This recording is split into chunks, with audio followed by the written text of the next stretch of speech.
Quick demonstration of a simple unlock with the NarcBox. You select unlock door and put your PIN.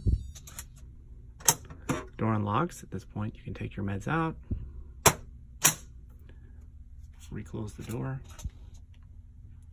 locking mechanism engages, unlock door, start me use RFID card, similar type of process. This case is also enabled with biometrics. You can also do the same process with a thumbprint. This NarcBox has been enabled with single user dual auth, a specification that a number of states require. Unlock door, put in my PIN. It's going to ask me for my second form of entry. I'm going to use my RFID card.